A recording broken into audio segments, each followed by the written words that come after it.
Hello student, आइए देखते हैं स्लोगिज्म की हम लोगों की सीरीज चल रही है। और स्लोगिज्म की सीरीज में अगर देखा जाए तो पार्ट 1 और पार्ट 2 हम लोगों ने डिस्कस कर लिया है।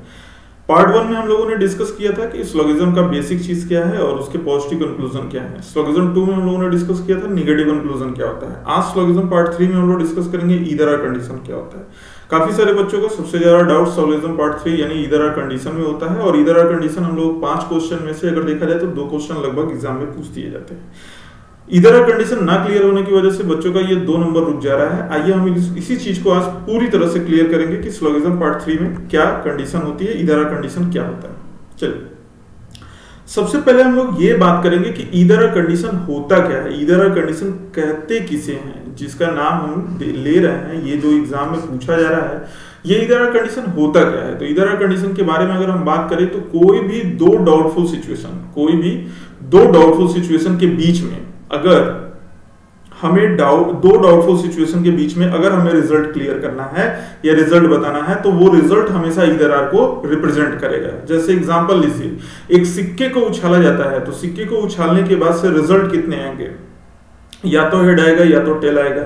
बट ये दोनों ही डाउटफुल रिजल्ट हैं। अगर देखा जाए तो हेड आएगा ये भी हम कंफर्म नहीं कह सकते हैं और टेल आएगा ये भी हम कंफर्म नहीं कह सकते। यानी दो डाउटफुल रिजल्ट के बीच में अगर रिजल्ट आएगा तो वो ईदर आर के रिप्रेजेंट करेगा। जैसे या इसको कहेंगे या तो हेड आएगा या तो टेल आएगा, यानी ईदर हेड आर टेल। तो इसी को कहते हैं ईदर आर कंडीशन। जब दो डाउटफुल रिजल्ट हो और दो डाउटफुल रिजल्ट में से एक रिजल्ट हमें क्लियर करना हो तो वो ईदर आर को रिप्रेजेंट करने लगता है। चलिए आगे बढ़ते हैं। Rule of either or condition. Syllogism को देखते हुए हम लोगों ने ईदर आर कंडीशन के कुछ रूल बनाए हैं और वो टोटल 3 रूल हैं। यहाँ पे तीनों रूल को आज हम लोग डिस्कस करेंगे और ये 3 रूल अगर आपको अप्लाई करने आ गया तो ईदर आर का कोई भी क्वेश्चन होगा वो आप आसानी से सॉल्व करेंगे, कभी भी गलत नहीं होगा, हमेशा एग्जामिनर से मैच करेगा और इसके पूरे नंबर मिलेंगे। आइए देखते हैं फर्स्ट रूल हमारा क्या कहता है। फर्स्ट रूल हमारा कहता है देयर आर 2 कंक्लूजन, यानी कि यहाँ पे 2 निष्कर्ष होने चाहिए, 2 कंक्लूजन होने चाहिए। बोथ आर इंडिविजुअली रॉन्ग, और दोनों को अलग अलग चेक करने पे गलत भी पाए जाने चाहिए। यानी कि जब हम उन्हें चेक करें तो जब उन्हें हम चेक कर रहे हैं तो वो गलत हो जाने चाहिए। इंडिविजुअली रॉन्ग का मतलब हो गया कि अगर हम पहले वाले कंक्लूजन को सिर्फ चेक किए इंडिविजुअली तो वो गलत निकला, दूसरे वाले को भी इंडिविजुअली चेक किए तो वो दोनों गलत। दोनों को एक साथ नहीं चेक करेंगे, अलग अलग चेक करने पे वो दोनों गलत। जनरली आप इसको ज्यादा दिमाग मत लगाइएगा, आप जनरली बस ये देखिए कि 2 कंक्लूजन आपके गलत आने चाहिए, ठीक। दूसरा अगर देखा जाए तो दूसरा क्या कहता है, subject and predicate of both conclusion must be same. वो जो दोनों कंक्लूजन की बात हो रही है, जो दोनों कंक्लूजन आपको गलत मिल रहे हैं, उनके सब्जेक्ट और प्रेडिकेट क्या होना चाहिए, सेम होना चाहिए। सब्जेक्ट और प्रेडिकेट क्या होना चाहिए, सेम होना चाहिए। जैसे अगर मान लीजिए हम यहाँ लिखते हैं सम ए आर बी, तो सम ए आर बी में जो फर्स्ट कंडीशन है यानी फर्स्ट लेटर है वो हमारा सब्जेक्ट कहलाएगा और सेकंड लेटर जो है हमारा है वो प्रेडिकेट कहलाएगा। यानी दोनों कंक्लूजन जो हो वो गलत हो और साथ साथ में उसके सब्जेक्ट और प्रेडिकेट क्या होने चाहिए, दोनों सेम होने चाहिए। और थर्ड एंड लास्ट कंडीशन होती है, इसको ध्यान से रखेंगे आप, इसी में ज्यादा गलतियां आप लोग करते हैं। स्लोगिज्म के ईदर आर कंडीशन का rule 3, both conclusion should be in complementary pair. सबसे बड़ी बात यहाँ पे क्या होनी चाहिए, कॉम्प्लीमेंट्री पेयर होना चाहिए। और स्लोगिज्म में सिर्फ 3 ही कॉम्प्लीमेंट्री पेयर हैं। यहाँ पे देखिए लिखा हुआ है, पहला कंडीशन है, एक कंडीशन आपका नो से आए तो दूसरा कंडीशन किससे आए, सम से आए। यानी एक कंक्लूजन अगर आपका नो से आ रहा है तो दूसरा कंक्लूजन वहां पे सम से होना चाहिए तो कॉम्प्लीमेंट्री माना जाएगा।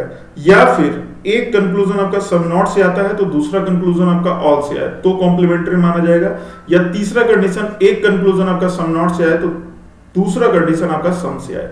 यानी सम नॉट के साथ एक ऑल या सम होना चाहिए और नो के साथ हमेशा सम होना चाहिए, तभी जाकर के ईदर आर कंडीशन फॉलो होगा। अदरवाइज इसके अलावा कहीं भी ईदर आर कंडीशन आप नहीं लगाएंगे। अगर आप लगाएंगे तो वो गलत हो जाएगा, ठीक है। सिर्फ यही 3 के दीज आर 3 कंडीशंस, यहीं पे 3 कंडीशंस हैं जहां पे हमें ईदर आर कंडीशन फॉलो करना है या फॉलो होता है, ठीक है। चलिए इनके कुछ क्वेश्चंस के बारे में आज हम लोग डिस्कस करेंगे कि ईदर आर कंडीशन के क्वेश्चंस क्या होते हैं। सबसे पहले ये तीनों रूल आप देख लेंगे, उसके बाद से आगे बढ़ते हैं। यहाँ पे क्वेश्चन नंबर फर्स्ट, एक एग्जांपल हम लिए हैं। पहला कंक्लूजन है जिसमें स्टेटमेंट दिया गया है some A are B. Some A are B का आप लोगों को डायग्राम बना हुआ मिला है, यहाँ बनाया गया है। सम ए आर बी आप ऐसे बनाएंगे। नो बी आर सी, आपको डायग्राम बनाना हमने पिछली क्लास में ही सिखा दिया था। तो no B are C, B से सी का अलग अलग डायग्राम बनेगा और दोनों के बीच में एक रेस्ट्रिक्शन लग जाएगा। कौन रेस्ट्रिक्टेड है? यहाँ पे बी जो है पूरा पूरा किससे रेस्ट्रिक्टेड है? सी से रेस्ट्रिक्टेड है, यानी सी वाले पार्ट से पूरी तरह से रेस्ट्रिक्टेड है। इस तरह से बी का सी से रेस्ट्रिक्शन है और ए का कुछ हिस्सा सी से रेस्ट्रिक्टेड है। हालांकि ये डायग्राम समझने की बात होगी। कंक्लूजन के बारे में अगर बात करें तो कंक्लूजन हमारा, एक कंक्लूजन आपका निगेटिव में आया है और एक कंक्लूजन आपका पॉजिटिव में आया है। निगेटिव वाला कंक्लूजन कह रहा है नो ARC। तो सभी बच्चे बताएं क्या नो ARC यहां पे सही होगा कि गलत होगा?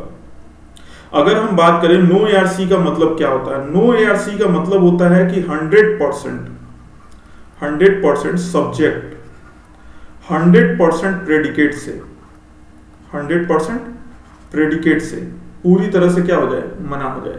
बट यहां पे देखा जाए ए का पूरा पूरा सी से रिस्ट्रिक्शन नहीं है, ए का सिर्फ वो हिस्सा यानी कि जो बी में है वही रेस्ट्रिक्टेड होगा। तो नो ARC ये क्या हो गया? गलत हो गया, क्योंकि 100% यहाँ पे रेस्ट्रिक्शन नहीं है। इसके पहले हम लोग निगेटिव कंक्लूजन में काफी इसके बारे में डिस्कशन किए हैं, अगर आपको क्लियर नहीं है तो वहां आप देख सकते हैं। ठीक है, सम ARC के बारे में बात करें तो सम ARC एक पॉजिटिव कंक्लूजन है और पॉजिटिव कंक्लूजन को हमने बताया था डायरेक्टली डायग्राम को फॉलो करेंगे और अगर डायग्राम में सम ARC दिख रहा है तो सही करिए, अदरवाइज गलत कर दीजिए। तो यहाँ पे देखा जाए ए का हिस्सा सी में आपको दिख रहा है तो डायरेक्टली अगर डायग्राम को हम फॉलो करें तो साफ साफ दिख रहा है कि ए का सी से कोई रिलेशन इस डायग्राम में नहीं दिखाया गया। तो नहीं दिखाया गया है तो यहाँ पे क्या कर देंगे? हम इसे भी गलत कर देंगे। इस तरह से हमारा फर्स्ट कंक्लूजन और सेकंड कंक्लूजन दोनों गलत हो गया। ठीक है, स्टेटमेंट हमारा ये था। स्टेटमेंट में कंक्लूजन आपके दो आए और दोनों ही कंक्लूजन इंडिविजुअली रॉन्ग निकल रहे हैं। अब हमारा पहला कंडीशन फॉलो हो गया, यानी कि ईदर आर की जो पहली कंडीशन है वो क्या है? फर्स्ट कंडीशन है कि दोनों गलत होने चाहिए, फर्स्ट वाला भी गलत होना चाहिए, सेकंड वाला भी गलत होना चाहिए, वो हो गया। दूसरी कंडीशन क्या है? सब्जेक्ट प्रेडिकेट सेम होना चाहिए। यहाँ पे देखिए सब्जेक्ट ए है और यहाँ भी सब्जेक्ट क्या है? ए है, तो सब्जेक्ट क्या हो गया? सेम हो गया। और प्रेडिकेट सी है और यहाँ भी प्रेडिकेट क्या है? सी है, तो सब्जेक्ट और प्रेडिकेट सेम होना चाहिए और वो भी आपका सेम है। तीसरी कंडीशन, तीसरी कंडीशन क्या कहता है? तीसरी कंडीशन ये कहता है कि दोनों ही कॉम्प्लीमेंट्री पेयर होते हैं, कॉम्प्लीमेंट्री पेयर होने चाहिए। तो एक कंक्लूजन आपका पहला नो से आया है और दूसरा कंक्लूजन आपका किससे आया है? सम से आया है। तो आप बताइए यहाँ पे ईदर आर होना चाहिए कि नहीं होना चाहिए? क्योंकि यहाँ तीनों कंडीशन फॉलो हो रही है। तीनों कंडीशन फॉलो होने का मतलब पहला कंक्लूजन और दूसरा कंक्लूजन दोनों गलत भी हो गया, यानी both are individually wrong. Subject and predicate must be same, subject और प्रेडिकेट क्या है? सेम है। और फिर अगर बात किया जाए तो दोनों ही क्या होना चाहिए? हमारी ये कॉम्प्लीमेंट्री पेयर में होना चाहिए। तो एक कंक्लूजन हमारा नो से आया है और दूसरा कंक्लूजन हमारा सम से आया है, तो ये कॉम्प्लीमेंट्री पेयर भी हो गया। ठीक है, तो यहाँ पे आंसर आप जो देंगे वो ईदर आर में देंगे, यानी कि यहाँ पे ऑप्शन आपका हो जाएगा either first or second follow.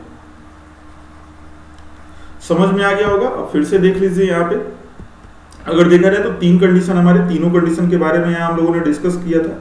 क्या है? There are two conclusion both are individually wrong, दोनों होने चाहिए और दोनों ही गलत होने चाहिए इंडिविजुअली। सब्जेक्ट और प्रेडिकेट क्या होने चाहिए?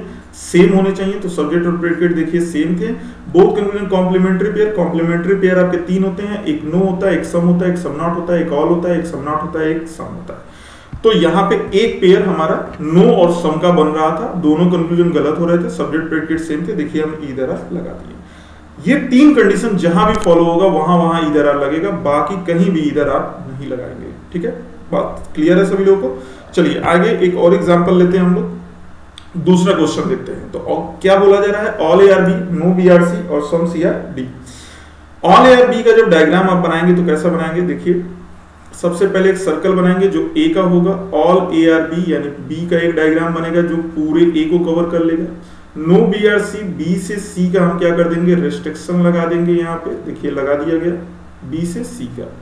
सम CR D यानी C का कुछ हिस्सा D में भी है तो एक D का सर्कल बनाएंगे जो C को कंटेन करते हुए आगे बढ़ जाएंगे। ठीक है, तो ये हमारा स्टेटमेंट का डायग्राम हो जाएगा जो हमने बनाया है। अब कंक्लूजन की बात करें तो यहाँ कंक्लूजन क्या कह रहा है? सम या नॉट D, क्या सही है या गलत है?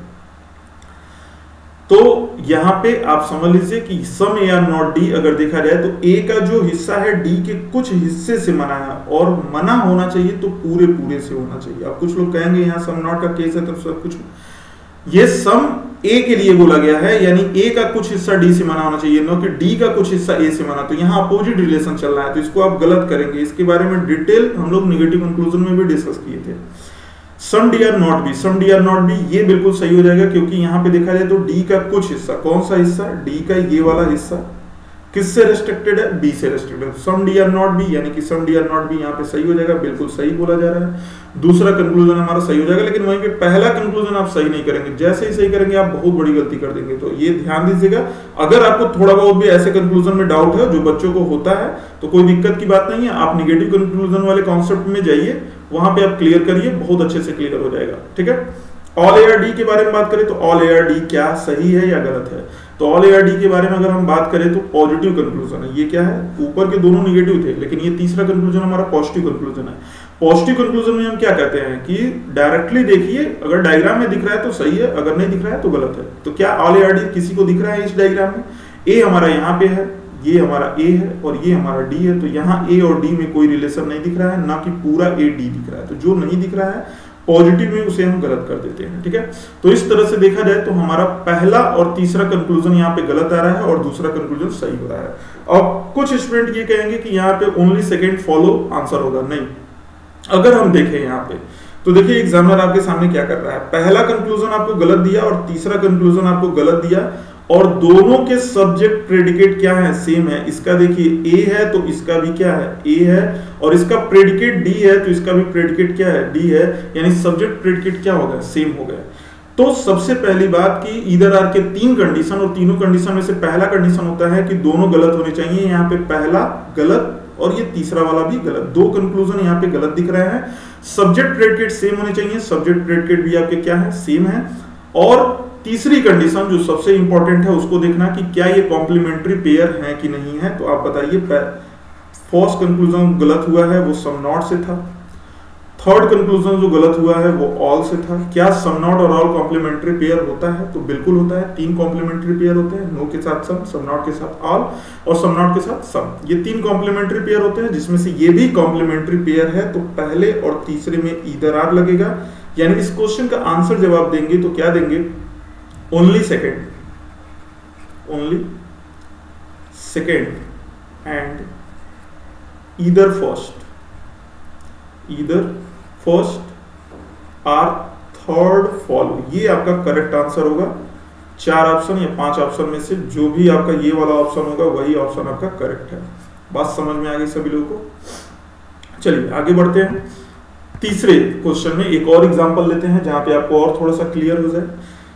तीन कंडीशन, तीनों कंडीशन को आप याद रखिए, बाकी कुछ आपको याद करने की कोई जरूरत नहीं है। ठीक है, तो तीसरी कंडीशन, तीसरा क्वेश्चन हम एग्जांपल के तौर पे लेते हैं। Some A are B, some A are B के अगर बारे में बात करें तो इसका डायग्राम किस तरह बनेगा। तो सबसे पहले एक ए का सर्कल बनाएंगे और ए के कुछ हिस्से को हम बी में दिखाएंगे, तो सम ए आर बी हो गया। ऑल बी आर सी, तो एक बी का ऊपर से एक सर्कल बनाया जाएगा जो सी का होगा और बी को पूरा कंटेन कर लेगा, तो पूरा बी सी में हो गया। सम सी आर डी, तो सी का कुछ हिस्सा हम डी में टच कराते हुए दिखाएंगे। ठीक है, तो some C are D. Venn diagram method का डायग्राम यही, प्राइमरी डायग्राम ही बनाएंगे, कोई और डायग्राम के बारे में आप नहीं सोचेंगे। ठीक है, तो ओरिजिनल डायग्राम यानी प्राइमरी डायग्राम हमें लेकर के चलना होगा स्लोगिज्म में। तो some A are B, all B are C, no C are, some C are D, ये डायग्राम बन गया। अब कंक्लूजन के बारे में बात करें, कुछ लोग ये सोच रहे होंगे कि हम एक ही डायग्राम बना रहे हैं, जो कहीं और से पढ़े होंगे या कुछ और रूल डिस्कस किए होंगे। तो उन लोगों को हम बता दें कि जो हमारा रूल है उस रूल में हम सिर्फ एक ही डायग्राम को फॉलो करेंगे, और इस कॉन्सेप्ट का नाम वन डायग्राम मेथड है। स्लोगिज्म की सीरीज हमने शुरू की थी तो हम उसमें बताए भी थे कि हम लोग एक नए कॉन्सेप्ट से पढ़ेंगे, वन डायग्राम मेथड से। यहाँ पे एक ही डायग्राम बनेगा, फिर उसके बाद कोई दूसरा डायग्राम बनाने की आपको जरूरत नहीं है, चाहे वो किसी भी नेचर का कंक्लूजन हो। क्लियर है, उसी से हमें समझना आना चाहिए, अंडरस्टैंडिंग हम एक ही डायग्राम से बनाएंगे। ठीक है, तो चलिए सबसे पहले अब देखते हैं कि यहाँ पे ईदर आर कंडीशन के अकॉर्डिंग पहले डायग्राम ये बन जाएगा। डायग्राम बनने के बाद से अगर देखा जाए तो पहला कंक्लूजन सम या नॉट डी, ये सही लग रहा है या गलत लग रहा है। तो एक सबसे बड़ा रूल स्लोगिज्म का है कि अगर ये पूरा स्टेटमेंट ही पॉजिटिव है, जैसे देखिए इस पूरे स्टेटमेंट में कहीं निगेटिव वर्ड नहीं आया, जैसे आप क्वेश्चन में देख लीजिए सम से आया, ऑल से आया, सम से आया, लेकिन कहीं सम नॉट या नो नहीं आया, यानी नॉट नो ऐसे वर्ड नहीं आए स्टेटमेंट में, यानी पूरा स्टेटमेंट ये किस में है, पॉजिटिव में। अगर पूरे स्टेटमेंट पॉजिटिव में है तो कभी भी निगेटिव कंक्लूजन सही नहीं होगा। बिल्कुल, अगर पॉजिटिव स्टेटमेंट है तो वहां से निगेटिव कंक्लूजन सही नहीं होगा, उसको गलत कर दीजिए। क्लियर। ऑल सीआरबी, अगर बात किया जाए ऑल सीआरबी तो पूरा क्या सी बी है, तो आप इसमें डायग्राम में देखिए पूरा बी सी है, न कि पूरा सी बी है, तो ये अपोजिट बोल रहा है ऑल सी आर बी, ये भी क्या हो जाएगा हमारा गलत हो जाएगा। तीसरा हमारा बोल रहा है सम सी आर बी, क्या कुछ सी बी है, क्या सही करेंगे, तो बिल्कुल सही करेंगे, क्योंकि अगर देखा जाए सी के अंदर ही बी है और सी के अगर अंदर है तो सी का कुछ हिस्सा वो कंटेन कर रहा है, अगर वो कंटेन कर रहा है दैट मींस कि सम सी आर बी, ये कहना गलत ना होगा, इसको हम सही करेंगे।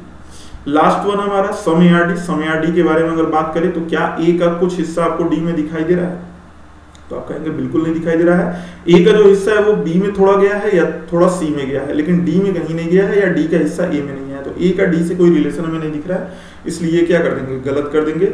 यानी तीसरा कंक्लूजन हमारा सही हुआ, बाकी सब गलत हो गए, ठीक है।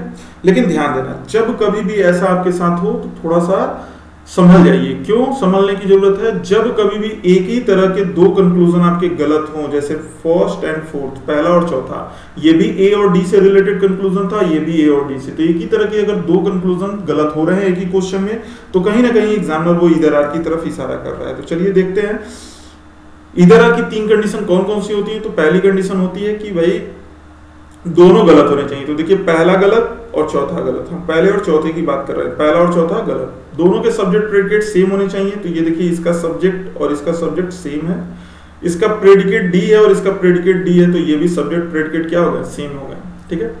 तो अगर देखा जाए यहाँ पे तो हमारा दो कंडीशन फॉलो हो गया इधर आर का, पहला कंडीशन की दोनों गलत होने चाहिए और दूसरा कंडीशन की सब्जेक्ट प्रेडिकेट सेम होना चाहिए। तीसरा कंडीशन हमारा कॉम्प्लीमेंट्री पेयर, तो कॉम्प्लीमेंट्री पेयर में तीसरा पेयर हमने आपको बताया था कि एक कंडीशन अगर आपका सम नॉट से आता है तो वहां पे नेक्स्ट जो होना चाहिए, यानी दूसरा जो होना चाहिए वो सम से होना चाहिए, सम से या ऑल से होना चाहिए, ठीक है। तो यहाँ पे ऑल तो नहीं है लेकिन सम है ना, तो सम नॉट और सम भी हमारा कॉम्प्लीमेंट्री में ही काउंट होता है। तो इस तरह से देखा जाएगा तो पहला और चौथा भी हमारा इधर आर कंडीशन बनाएगा। तो अगर यहाँ पे आंसर देना होगा तो कैसे आंसर देंगे, आप देंगे either first or fourth and third, यानी कि तीसरा भी तो हमारा सही है, तो इधर आर तो फर्स्ट और फोर्थ में लगेगा, और थर्ड हमारा सही है तो उसको लिखेंगे एंड थर्ड फॉलो, ठीक है। अब ये ऑप्शन में खोजिए, ऑप्शन में जहां ये ऑप्शन होगा वही आपका आंसर सही है, अगर इस पे क्लिक करेंगे तो पूरा नंबर मिलेगा। तो देखिए इधर आर की यही तीन कंडीशन थी जो हमने आपको बताई, और इन तीन कंडीशन से आगे कोई कंडीशन नहीं बनती है। अगर इतना आपने क्लियर कर लिया तो इधर आर में कोई दिक्कत होने वाली नहीं है, ठीक है। इतना करिए, आई होप सभी लोगों को ये क्लियर होगा और सभी लोग इसमें अच्छा नंबर लाएंगे, ठीक है। बाकी कोई डाउट होगा बताइएगा। चलिए ओके बाय, थैंक यू।